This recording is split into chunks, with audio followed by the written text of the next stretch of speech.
Varshu Mandal want to present a presentation regarding accounting. मैं आज के लिए आपको लोगों के लिए एक वीडियो बनाया हूँ रिगार्डिंग अकाउंटिंग के ऊपर है। ये एक बेसिक टॉपिक है अकाउंटिंग के बारे में जो आपको हेल्प करेंगे अंडरस्टैंडिंग की जो बेसिक्स जो अकाउंटिंग का रूल्स है जो ऐसे कॉन्सेप्ट आया उसके बारे में। सो होप आप लोगों को ये वीडियो अच्छा लगे और आपको बेनिफिट पहुंचे। सो ये नया साल में मैं एक कोशिश है मेरा आपके बेनिफिट पहुंचाने के लिए। सो चलिए हम लोग आज का ये वीडियो स्टार्ट करते हैं। आप लोगों को भी होप आप लोगों को ये वीडियो अच्छा लगा और आप अगर अच्छा लगता है ये वीडियो तो आप लोग इसको सब्सक्राइब मेरे चैनल को सब्सक्राइब कीजिए और अपने फ्रेंड्स में ये शेयर कीजिए। चलिए लेट्स स्टार्ट करते हैं। आज का टॉपिक है ये बहुत बेसिक टॉपिक है अकाउंटिंग के ऊपर। ये एक इंट्रोडक्शन टॉपिक है अकाउंटिंग के बारे में। अकाउंटिंग हम लोग क्यों करते हैं, अकाउंटिंग के बारे में क्या कॉन्सेप्ट है, what is the importance of accounting, क्यों अकाउंटिंग का कॉन्सेप्ट इमर्ज हुआ है, क्यों अकाउंटिंग इंपॉर्टेंट है बिजनेस लाइफ के लिए और हम लोग पर्सनल लाइफ के लिए। चलिए अगर आज स्टार्ट करते हैं with that note. In business जो न्यूमरस बिजनेस इकोनॉमिक एक्टिविटीज होते हैं, ये इकोनॉमिक एक्टिविटीज का मतलब होता है बहुत सारा एक्टिविटीज होता है जो हम लोग क्या करते हैं बिजनेस में इंपॉर्टेंट होता है। तो अगर हम लोग इकोनॉमिक एक्टिविटीज को समझने के लिए पहले हम लोग को जितना भी एक्टिविटीज है उसको हम लोग दो कैटेगरी में डिवाइड करते हैं। एक तो है इकोनॉमिक एक्टिविटीज और एक है non economic activities. So economic activities are those activities जिससे हम लोग का ट्रांजैक्शन होता है मनी रिलेटेड कुछ भी सर्विसेज हो गया, कोई हम लोग सर्विस प्रोवाइड करते हैं हॉस्पिटल्स में, प्राइवेट हॉस्पिटल्स में, प्राइवेट कॉलेजेस वगैरह में हम लोग फ्री में सर्विस नहीं प्रोवाइड करते, या आप कोई भी काम करते हैं उसके अगेंस्ट में हम लोग कुछ रेम्युनरेशन के तौर पे हम लोग मनी चार्ज करते हैं या फी चार्ज करते हैं या कमीशन चार्ज करते हैं, उसको हम लोग बोलते हैं इकोनॉमिक एक्टिविटीज। अगर उसी तरह हम लोग नॉन इकोनॉमिक एक्टिविटीज की तरफ जाए तो non economic activities are those activities जिसमें मनी इन्वॉल्व नहीं होता है। जैसे कि अगर हम लोग अपने खुद को बच्चे को अगर पढ़ा रहे हैं तो उसमें क्या होता है, that is non economic activities होता है। नॉन इकोनॉमिक एक्टिविटीज में हम लोग उससे पैसा नहीं ले रहे हैं। सो ये it is impossible for a business to keep in memory और long such activities for long period of time, क्योंकि इसमें क्या देखा जाता है हम लोग जितना भी ट्रांजेक्शंस है मैन्युअली हम लोग उसको अपना मेमोरी में उसको लॉन्ग टाइम तक उसको सेव नहीं रख पाते। तो क्योंकि बिजनेस हम लोग एक दिन के लिए नहीं करते हैं, बिजनेस हम लोग का एक इंडेफिनिट पीरियड के लिए करते हैं, क्योंकि आज का आपका जो रिकॉर्ड है, आज का जो इंफॉर्मेशन है वो आगे जाके आप लोग का हेल्प करेगा डिसीजन मेकिंग में। सो बिजनेस में हम लोग का जो इंफॉर्मेशन है, जो डाटा है, ये बहुत इंपॉर्टेंट रोल प्ले करता है।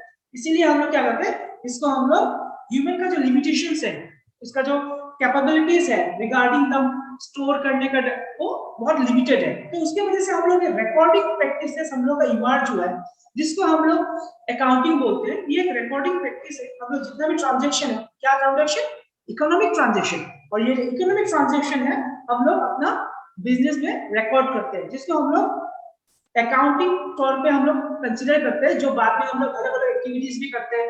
जैसे कि हम लोग नेक्स्ट स्लाइड में इसको समझेंगे और डिटेल में। अभी के लिए आप लोग इतना समझिए, ये इकोनॉमिक एक्टिविटीज है जो हम लोग रिकॉर्ड करता है, बिकॉज हम लोग का जो ह्यूमन मेमोरी है वो लॉन्ग समय तक ये चीज कोई भी इंफॉर्मेशन ज्यादा दिन तक या ज्यादा सालों तक उसको याद नहीं रख पाता है एज इट इज। सो चलिए नेक्स्ट स्लाइड में समझते हैं।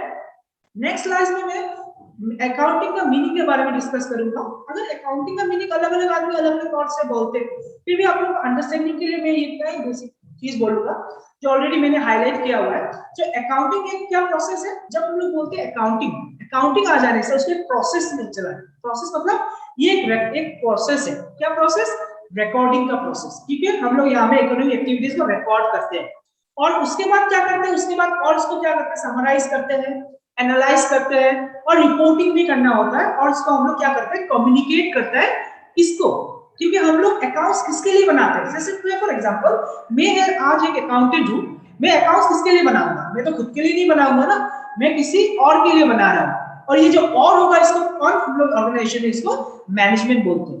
सो मैंने जो अकाउंट्स जो बनाया से फॉर एग्जांपल, वो हम लोग को डिफरेंट पर्पस में हम लोग यूज करते हैं। So recording is not the ultimate thing, recording बहुत बेसिक पार्ट है अकाउंटिंग का।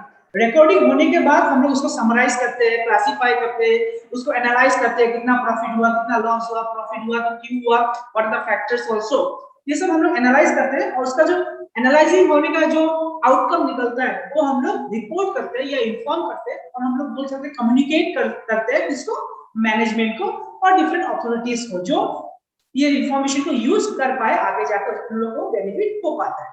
चलिए नेक्स्ट स्लाइड में समझते हैं अकाउंटिंग प्रिंसिपल। सो ये प्रिंसिपल का जो कॉन्सेप्ट है, रूल्स है, प्रिंसिपल क्या होता है, जैसे कि हम लोग कोई भी चीज जब रिकॉर्ड करते हैं, अगर उसमें कोई डिसिप्लिन ना हो, कोई कॉमन प्रैक्टिसेस ना हो, कॉमन रूल्स ना हो, कोई भी चीज में अगर रूल्स ना हो तो मीनिंगलेस होता है, और उसको कंपैरिजन और फर्दर में हम लोग उसको फ्यूचर रेफरेंस में यूज नहीं कर पाते, या तो या कंपैरिजन पर्पस में हो गया या दूसरा लीगल पर्पस में, उसका कोई वैल्यू नहीं रहता। इसीलिए कोई भी चीज अगर हम लोग रिकॉर्ड कर रहे हैं उसका बेसिस होना बहुत इंपॉर्टेंट है।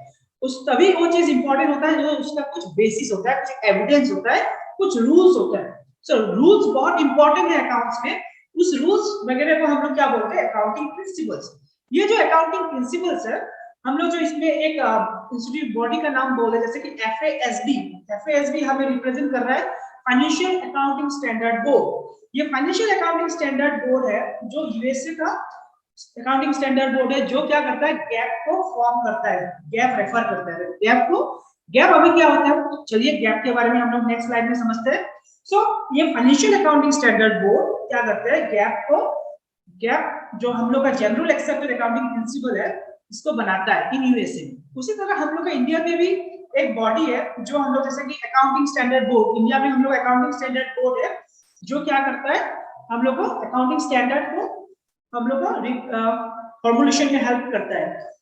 एएसबी के अंदर हम लोग का अलग अलग कमिटी होते हैं, कमिटी भी इसको बनाने में हेल्प करते हैं। सो चलिए नेक्स्ट स्लाइड में समझते हैं और डिटेल में। सो गैप क्या होता है, गैप होता है जनरल एक्सेप्टेड अकाउंटिंग प्रिंसिपल। ये जो गैप है ये जनरली एक्सेप्टेड अकाउंटिंग प्रिंसिपल्स।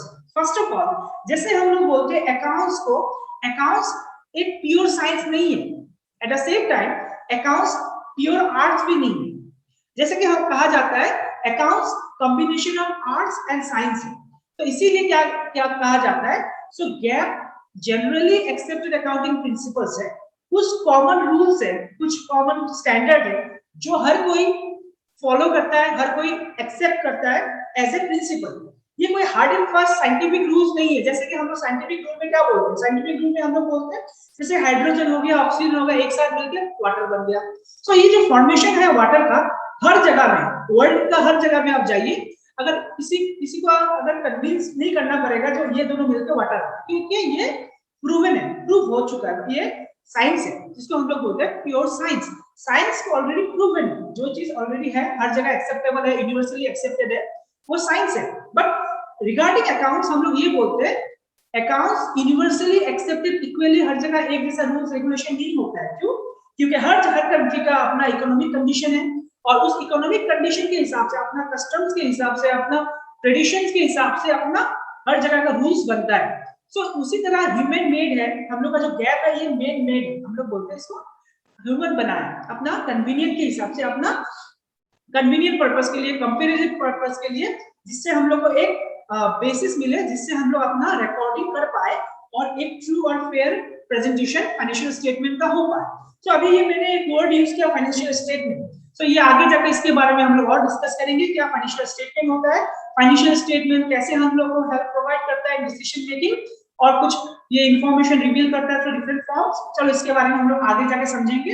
ये जो गैप है ये एक common set of accepted principle है या स्टैंडर्ड बोल लीजिए, जिसमें हम लोग procedure of companies and their accountant, ये स्पेशली कंपनी के लिए और अकाउंटेंट लोगों के लिए एक बेसिस है, मतलब एक हम लोग का ये एविडेंस, ये हम लोग का क्राइटेरिया है, हम लोग को फुलफिल करना होता है। जैसे एज ए अकाउंटेंट अगर मैं बोलूं ये चीज हम लोग के लिए रूल बुक है, अगर हम लोग कुछ चीज रिकॉर्ड करते हैं बिजनेस बुक्स में, सो हम लोग को ये रूल फॉलो करना होगा। हर अकाउंटेंट को अपना गैप जो रूल्स रेगुलेशंस है, प्रिंसिपल्स है, उसको फॉलो करना होगा, तभी जाके उसको हम लोग as a valid accounting books मानेंगे और एज ए एक्सेप्टेबल होगा। तो इसीलिए गैप का रोल बहुत इंपॉर्टेंट है। विदाउट गैप कोई भी अकाउंटिंग प्रैक्टिस को हम लोग वैलिड नहीं मानते, उसको ऑथेंटिसिटी नहीं होता है। चलिए नेक्स्ट स्लाइड में और समझते हैं आगे। तो आपके उसके बाद अभी हम लोग क्या डिसाइड करेंगे स्ट्रक्चर के ऊपर, जैसे कि गैप। गैप में हम लोग प्रिंसिपल के बारे में बोल रहे हैं, या गैप में हम लोग कॉन्सेप्ट के बारे में बोल रहे हैं और एजम्पशन के बारे में बोल रहे हैं, और गैप में हम लोग अकाउंटिंग स्टैंडर्ड के बारे में भी बोल रहे हैं। सो अगर आप लोगों को कंफ्यूजन ना हो, इसीलिए मैं और बोलना चाहता हूँ, जो गैप का जो स्ट्रक्चर है, गैप में कोई अलग अलग से बोलते हैं गैप के बारे में। सो मैंने यहाँ में आपका गैप के बारे में कुछ पॉइंट मेंशन किया हुआ है, जैसे कि गैप का जो स्ट्रक्चर है, इसका जो एलिमेंट्स है और बहुत इंपॉर्टेंट है, जैसे कि ये जो अलग अलग एलिमेंट है वो सबका अपना अपना एक रोल होता है, अपना अपना एक इंपॉर्टेंस है इन आवर रिकॉर्डिंग प्रैक्टिसेस, और जब हम लोग अकाउंट्स रिकॉर्ड करते हैं, जैसे कि assumptions, प्रिंसिपल्स हो गया, कॉन्सेप्ट हो गया, कन्वेंशन हो गया, ये सब हम लोग गैप का स्ट्रक्चर में इसका हम लोग क्या कहते हैं, एलिमेंट का फॉर्म करते हैं। सो assumptions, principles और modified principle in accounting standard, ये सब मिलके हम लोग गैप बोलते हैं। सो गैप में खाली प्रिंसिपल नहीं होता है, गैप में खाली assumption नहीं होता है, गैप में ये चारों चीज मिलके होते हैं। सो चलिए इसके बारे में हम लोग डिटेल में आगे नेक्स्ट स्लाइड में डिस्कस करते हैं। ये जो पहला टर्म है assumptions, सो assumptions एक बहुत इंपॉर्टेंट पार्ट है। जैसे कि मानिए assumption क्या होता है, assumption मतलब होता है हम लोग कोई चीज को, कुछ सिचुएशन को, कुछ रूल्स को एज्यूम किए हुए हैं बेस्ड ऑन सर्टेन कंडीशन। जैसे कि हर बिजनेस में, लगभग हर बिजनेस में हम लोग जो अकाउंटिंग प्रैक्टिस रिकॉर्ड करते हैं, अकाउंट्स रिकॉर्ड करते हैं बिजनेस बुक्स में, कुछ एज्यूम करते हैं situation. Most of the business houses assume certain conditions and certain rules, और जो assumption है उसी को हम लोग बोलते हैं based that certain basic assumptions and traditions and customs develop over a period of time and well accepted by the accounting profession. So जो accounting profession का जो लोग है, इसमें ये जो assumption है ये हर कोई accept करता है। जैसे कि हम लोग अगर assumption को categorize करते हैं तो mainly 4 assumption बहुत important role play करता है accounts recording में। उसमें से नंबर 1 है इकोनॉमिक बिजनेस एंटिटी, और जिसको हम लोग बिजनेस एंटिटी कॉन्सेप्ट भी बोलते हैं और अकाउंटिंग एंटिटी कॉन्सेप्ट भी बोल सकते हैं। सो अकाउंटिंग एंटिटी और बिजनेस एंटिटी में क्या होता है, हम लोग बिजनेस को और बिजनेसमैन को दो अलग अलग कैटेगरी में डिवाइड करते हैं। सो कभी-कभी कंफ्यूजन होता है, अगर मानिए आप अपना बिजनेस का सामान खुद यूज कर रहे हैं तो इसको हम लोग रिकॉर्ड करेंगे या नहीं करेंगे, या ऑनर अगर कोई बिजनेस में पैसा लेके आए तो उसको क्या ट्रीट करेंगे, कैसे दिखाएंगे। सो बहुत सारा कंफ्यूजन कभी-कभी अराइज होता है अकाउंटिंग के मन में भी। तो उसी को दूर करने के लिए हम लोग ये मान के चलते हैं, बिजनेस में जो बिजनेस होता है और जो ओनर होता है, दो अलग पर्सन होता है, अलग एंटिटी होता है। उसमें कोई एक एंटिटी बोल के हम लोग ट्रीट नहीं करते। बिजनेस हो गया अलग चीज, एंटिटी हो गया, ऑर्गेनाइजेशन हो गया एक चीज। बिकॉज अगर जैसे हम लोग कंपनी फॉर्म में बिजनेस में क्या देखते हैं, अगर ओनर का डेथ भी हो जाता है तो तब भी हम लोग बिजनेस खत्म नहीं होता, क्योंकि business, life of the business and life of owner is not same. तो इसी कॉन्सेप्ट, ये एक एग्जांपल है जिससे हम लोग आपको समझने में थोड़ा इजी हो। जैसे कि ये जो बिजनेस एंटिटी कॉन्सेप्ट है, ये सेग्रीगेट करता है ओनर्स एंड किसके बीच, ओनर एंड ऑर्गेनाइजेशन के बीच। तो ये बहुत एक इंपॉर्टेंट कॉन्सेप्ट है। उसके बाद गोइंग कंसर्न, गोइंग कंसर्न में हम लोग ये एज्यूम करते हैं हम लोग जो बिजनेस कर रहे हैं ये लॉन्ग टर्म के लिए कर रहे हैं, शॉर्ट टर्म के लिए नहीं। So based on that thing हम लोग क्या करते हैं, गोइंग कंसर्न, हम लोग का जो कंसर्न है क्या कंसर्न है, गोइंग कंसर्न। सो हम लोग को ये मान के हमेशा चलना है हम लोग का बिजनेस लॉन्ग इंडेफिनिट पीरियड तक चलेगा।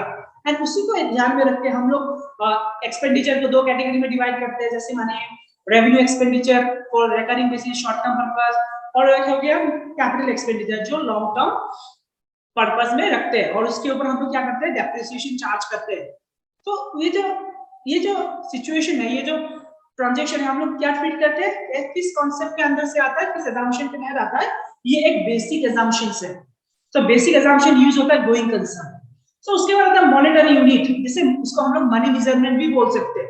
सो मनी मेजरमेंट हो गया, कोई चीज हम लोग बिजनेस में मनी से मेजर करते हैं उसको बोलते हैं मनी मेजरमेंट। सो मनी मेजरमेंट हो गया ये चीज जिससे हम लोग बिजनेस में मनी मेजर करते हैं। और एक होता है टाइम पीरियड, क्योंकि हम लोग का जो बिजनेस का लाइफ है, जैसे मैंने ऑलरेडी बोल चुका हूं, जो बिजनेस में जो लाइफ होता है, life of business divided into shorter period of time. जैसे कि हो गया कोई एक बिजनेस मानिए 10 साल के लिए चल रहा है, तो हम लोग तो ऐसा नहीं कर सकते जो बिजनेस का जो रिकॉर्ड है हम लोग 10 साल बाद बनाए, नो, ऐसा पॉसिबल नहीं है। और अगर ऐसा है हो जाए तो इसमें बहुत सारे ड्रॉबैक्स आ जाएगा। जैसे कि अगर हम लोग परफॉर्मेंस और आफ्टर 20 इयर्स या 10 इयर्स निकालते हैं तो एंड ऑफ द 20 इयर्स और 10 इयर्स मालूम चलता है हम लोग बिजनेस लॉस में चल रहे हैं, तो ये बहुत एक प्रॉब्लमेटिक साइन है। तो ये उसके लिए हम लोग क्या करते हैं, अपना जो लाइफ साइकिल है ऑफ द बिजनेस का हम लोग एक शॉर्टर पीरियड में डिवाइड करते हैं, जिसको मानिए 1 ईयर के, जिसको हम लोग अकाउंटिंग ईयर बोलते हैं। जैसे हम लोग टैक्स पॉइंट ऑफ व्यू के लिए हम लोग जो अकाउंटिंग पीरियड है या जो पीरियड को डिवाइड करते हैं नॉर्मली 1 अप्रैल से लेके नेक्स्ट ईयर का 31 मार्च तक। तो ये एक हम लोग का अकाउंटिंग पीरियड है जब इसको हम लोग ब्रेक करते हैं। चलिए नेक्स्ट स्लाइड में समझते हैं प्रिंसिपल्स के बारे में। ये जो अकाउंटिंग प्रिंसिपल्स है, अकाउंटिंग प्रिंसिपल्स क्या है? आपको क्या लगता है अकाउंटिंग प्रिंसिपल क्या होगा? जैसे मैंने ऑलरेडी बोला प्रिंसिपल्स क्या है ना, अभी हम लोग आ रहे हैं अकाउंटिंग प्रिंसिपल्स के ऊपर। ये जो अकाउंटिंग प्रिंसिपल्स है ये सम डिसीजन रूल्स है। डिसीजन रूल्स मतलब जो डिसीजन रूल्स जिसमें हम लोग जिसको बेस में रख के हम लोग क्या करते हैं अकाउंट्स को रिकॉर्ड करते हैं। ये रूल्स कोई सिचुएशन में अप्लाई होता है। assumption more or less her situation में सब बिजनेस के लिए एक्सेप्टेबल है। और ये जो अकाउंटिंग प्रिंसिपल है ये depends on the situation, depends on the business, ये एप्लीकेबल होता है। ये कुछ गाइडेंस है, ये सब रूल्स है जो गाइडेंस प्रोवाइड करता है अकाउंटेंट लोगों के लिए। क्योंकि जब एज ए अकाउंटेंट आप लोग काम करेंगे तो अकाउंटेंट आप लोग देखेंगे कुछ चीज को रिकॉर्ड करना है या नहीं करना है, तब कभी हम लोग को मन में क्या आता है, हम लोग कंफ्यूज हो जाते हैं जो ये ट्रांजैक्शन किस हिसाब से रिकॉर्ड होगा। तो उस समय ये जो प्रिंसिपल्स है हम लोग को हेल्प प्रोवाइड करते हैं, तो हम लोग को गाइड करता है जो ये सही है ये गलत है, ये ऐसा रिकॉर्ड करना चाहिए ऐसा नहीं करना चाहिए। तो ये हो गया प्रिंसिपल्स हो गया। तो प्रिंसिपल्स हम लोग को अकाउंटिंग ट्रांजैक्शन करेक्टली रिकॉर्डिंग में हेल्प प्रोवाइड करते हैं जो बहुत ही इंपॉर्टेंट होता है। So it's provide guidance to the accounting, so it's very important accounting principle. चलिए नेक्स्ट स्लाइड में आते हैं। So modifying principles. So हमें modifying principles क्या है? Modifying principles, modifying जैसे हम लोग बोल रहे हैं modify करना है। कुछ प्रिंसिपल्स क्या होता है हर सिचुएशन के हिसाब से एप्लीकेबल नहीं हो पाता है। जैसे कुछ अलग एक्सेप्शनल सिचुएशन हो गए या कुछ नॉर्मल सिचुएशन से डिफरेंट हो गए, तो उसमें क्या होता है और कुछ प्रिंसिपल एप्लीकेबल नहीं हो पाता है। तो उसके लिए हम लोग कुछ एक्स्ट्रा और सेपरेट और स्पेशल कुछ प्रिंसिपल्स डेवलप किए हैं जिसको हम लोग बोलते हैं मॉडिफाइंग प्रिंसिपल्स।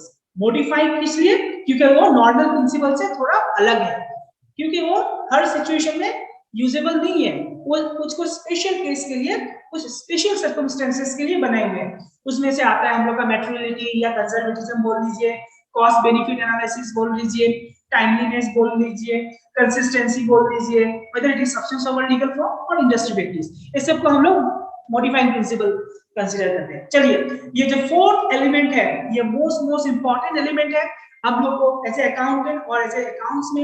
ये फोर्थ जो हम लोग पिलर बोलते हैं गैप का, जो अकाउंटिंग स्टैंडर्ड है, जो हम लोग का बेस है, जिसमें हम लोग क्या करते हैं इसमें कुछ सम फिक्स स्टैंडर्ड है जिसको हम लोग को फॉलो करना होता है रिगार्डिंग अकाउंटिंग प्रैक्टिसेस। जो फर्स्ट इसमें आपको ये समझना है कुछ फिक्स स्टैंडर्ड होता है, कुछ चीज करने का कुछ चीज रिकॉर्ड करने का फिक्स स्टैंडर्ड होता है। तो उस चीज को हम लोग एक स्टैंडर्ड बना के चलते हैं। हम लोग जब अकाउंट्स रिकॉर्ड करते हैं ये स्टैंडर्ड फॉलो होगा, ये रूल्स फॉलो होगा, फिक्स है। लेकिन प्रिंसिपल्स में कोई पर्टिकुलर प्रिंसिपल में 2-3 प्रिंसिपल एप्लीकेबल होता है, उस हिसाब से हम लोग चूज कर लेते हैं कोई particular one. But accounting standard क्या होता है? स्टैंडर्ड और fix for a certain situation. हम लोग को वही करना है, उस नेचर ऑफ बिजनेस में, उस टाइप ऑफ ट्रांजैक्शन में वही रिकॉर्ड करना है। सो दैट ये हम लोग को हेल्प करता है गिविंग कंपैरिजन पर्पस। हम लोग दो बिजनेस हाउसेस को कंपेयर कर सकते हैं, दो बिजनेस हाउस को कंपेयर करने में हेल्प प्रोवाइड करता है। ये यूनिफॉर्मिटी मेंटेन हार्मोनाइजेशन में हेल्प करता है। तो ऑल ओवर इंडिया में अकाउंटिंग प्रैक्टिसेस सेम हो तो इसमें ये हेल्प प्रोवाइड करता है। ऑल ओवर इंडिया में अगर अकाउंटिंग प्रैक्टिसेस सेम होने के लिए अकाउंटिंग स्टैंडर्ड काम करता है। अकाउंटिंग स्टैंडर्ड का मतलब होता है जो स्टैंडर्ड हम लोग को फॉलो करना है जब हम लोग अकाउंट मेंटेन करते हैं। अभी के लिए बेसिक इतना चीज समझ के रखिए, जो अकाउंटिंग स्टैंडर्ड है हम लोग का कुछ फिक्स स्टैंडर्ड है जो हम लोग को मान के चलना है जब हम लोग अकाउंट्स फॉलो करते हैं। अगर आप उस स्टैंडर्ड को फॉलो नहीं करते तो मतलब आप डेविएट हो गए अपना बेसिस रूल से, जो बाद में जाके ऑडिटिंग जब ऑडिट होता है बुक्स ऑफ अकाउंट उसमें प्रॉब्लम क्रिएट हो सकता है। सो ये बहुत इंपॉर्टेंट पार्ट है अकाउंटिंग का, अकाउंटिंग स्टैंडर्ड मेंटेन करना। चलिए नेक्स्ट में समझते हैं। अभी नया एक कॉन्सेप्ट आया इंडियन अकाउंटिंग स्टैंडर्ड के बारे में, ये चीज आप लोगों को समझना होगा क्योंकि अकाउंटिंग स्टैंडर्ड और इंडियन अकाउंटिंग स्टैंडर्ड सेम नहीं है। So as a student of commerce और आप अगर एक अकाउंटिंग के स्टूडेंट है और आप अकाउंट सब्जेक्ट को समझते हैं तो इंडियन अकाउंटिंग स्टैंडर्ड है उसको उसमें कुछ चेंजेस है compare to accounting standard. So first of all अगर क्वेश्चन करता हूं अकाउंटिंग स्टैंडर्ड और इंडियन अकाउंटिंग स्टैंडर्ड क्या सेम है तो आपका आंसर होना चाहिए नो, इंडियन अकाउंटिंग स्टैंडर्ड और अकाउंटिंग स्टैंडर्ड सेम नहीं है। सो अभी इंडियन अकाउंटिंग स्टैंडर्ड क्या है, इसको हम लोग कब यूज करते हैं? या किसको अप्लाई करना चाहिए, किसको यूज करना चाहिए, तो उसके लिए हम लोग नेक्स्ट स्लाइड में आते हैं। So as per this new set of accounting standard notified, कौन करता है, सेंट्रल गवर्नमेंट। तो सेंट्रल गवर्नमेंट ने नोटिफाई किया हुआ है as per the Indian accounting standards rule 2015। So जो ये 2015 में जो इंडियन अकाउंटिंग स्टैंडर्ड रूल्स आया, उसके तहत हम लोग क्या करते हैं, अलग अलग क्लासिफिकेशन करके कंपनी का बीस ये जो इंडियन अकाउंटिंग स्टैंडर्ड को इंप्लीमेंट किया गया इन फेज मैनर में। सो अभी के लिए आप इतना समझिए, ये जो आईएफआरएस है, आप लोगों को पता होगा या नहीं पता तो मैं ब्रीफली बोल देता हूँ। आईएफआरएस क्या होता है, इंटरनेशनल फाइनेंशियल रिपोर्टिंग स्टैंडर्ड।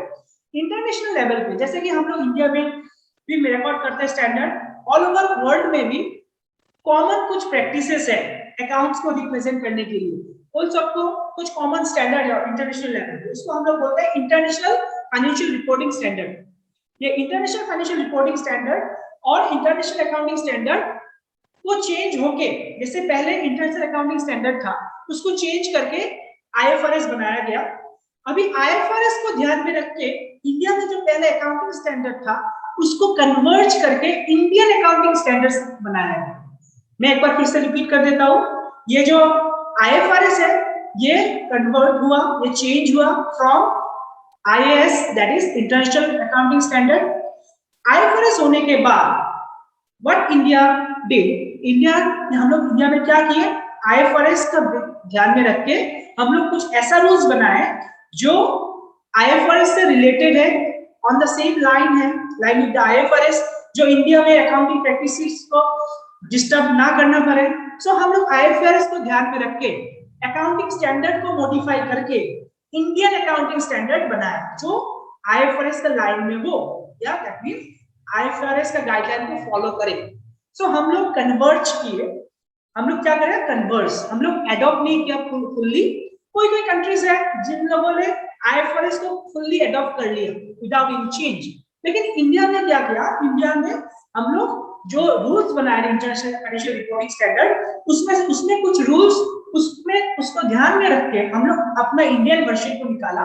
जो पहले अकाउंटिंग स्टैंडर्ड था उसको चेंज करके मॉडिफाई करके on the in the line with IFRS हम लोग कन्वर्ज करके क्या बनाए, Indian accounting standard. So Indian accounting standard in the line with IFRS, मतलब ये IFRS का गाइडलाइन बेस में, जो IFRS गाइडलाइन के ऊपर बेस करके बना है उसको हम लोग इंडास बोलते हैं, that is Indian accounting standard. हम लोग का जो इंडास है 101 से लेके 115 तक कन्वर्ज है फ्रॉम IFRS 1 to 15। तो इंडिया में 101 से 115 तक जो है वो किससे बना है, आईएफआरएस 1 से 15 तक। और जो इंडियस 1 to 41 है ये किससे कन्वर्ज हुआ है, ये इंटरनेशनल अकाउंटिंग स्टैंडर्ड से हुआ है 1 से 41। जो आईएएस का 1 to 41 है वो इंडियस का 1 to 41 हम लोग उसको कन्वर्ज किए, मतलब line with the same international accounting standard, same उसको हम लोग इंडियन अकाउंटिंग स्टैंडर्ड 1 to 41 में कंसीडर किए। नेक्स्ट स्लाइड में ये आपका ब्रीफ आप लोगों को समझ में आएगा, जैसे कि जैसे हम लोग इंट्रोडक्शन करा अकाउंटिंग स्टैंडर्ड ऑफ इंडिया को, पहले इसको नोटिफाई किसमें नोटिफाई हुआ, section 133 of the companies act 2013। जैसे कि आप लोगों को पता है gap, generally accepted accounting principle. ये जनरली एक्सेप्टेड अकाउंटिंग प्रिंसिपल क्या होता है, ये गैप हर नेशनल लेवल पे ही और इंटरनेशनल लेवल पे, जो इंटरनेशनल लेवल पे जो गैप्स है उसको हम लोग बोलते हैं आईएएस। और ये जो इंटरनेशनल अकाउंटिंग स्टैंडर्ड है इसका चेंज होके ये बाद में चेंज होके क्या बना, आईएफआरएस। जैसे अभी आप लोगों को समझ में आएगा, ये जो आईएफआरएस बना किससे चेंज हो गया, आईएएस से चेंज हो गया। सिमिलरली हर कंट्री में अपना अपना गैप होता है नेशनल लेवल, जैसे इंडिया में, यूके में, सबके अपना अपना क्या है, इंडास, जैसे इंडियन अकाउंटिंग स्टैंडर्ड। इंडास बाद में बोलेंगे, इंडियन अकाउंटिंग मतलब इंडिया का इंडियन अकाउंटिंग स्टैंडर्ड, यूएसए का यूएसए अकाउंटिंग स्टैंडर्ड, सब कंट्री में अपना अपना गैप है। तो अभी हम लोग समझते हैं ये जो इंडिया का जो पहले का जो अकाउंटिंग स्टैंडर्ड है वो कन्वर्ट होके मतलब न्यू वर्जन फॉर्म में आया, न्यू फॉर्म में आया आईएफआरएस होने के बाद, और आईएफआरएस का रूल को ध्यान में रख के इसको हम लोग इंडास बोलते हैं। So prepare in line with IFRS. So यही चीज आप लोगों को समझना है, कंफ्यूज नहीं होना है। नेशनल लेवल पे गैप है, इंटरनेशनल लेवल पे भी गैप है। तो इंटरनेशनल लेवल पे जो गैप है उसको प्रेजेंटली हम लोग आईएफआरएस बोलते हैं, और इंडिया में जो पहले अकाउंटिंग स्टैंडर्ड था वो चेंज होके न्यू वर्जन फॉर्म में आया जिसको हम लोग इंडास बोलते हैं। होप आप लोगों को ये वीडियो अच्छा लगे, और अगर कोई चीज में कंफ्यूजन है या कोई सजेशन है आपकी साइड से जरूर फीडबैक कमेंट में आप लोग कमेंट कीजिए। मैं आगे भी ये टॉपिक से रिलेटेड और वीडियो बनाऊंगा जिससे आप लोगों को कंफ्यूजन दूर हो और आप लोगों को बेनिफिट पहुंचे। Thank you everyone, happy new year again and hope you will enjoy my video. Please like and subscribe my channel. Thank you everyone. Thanks.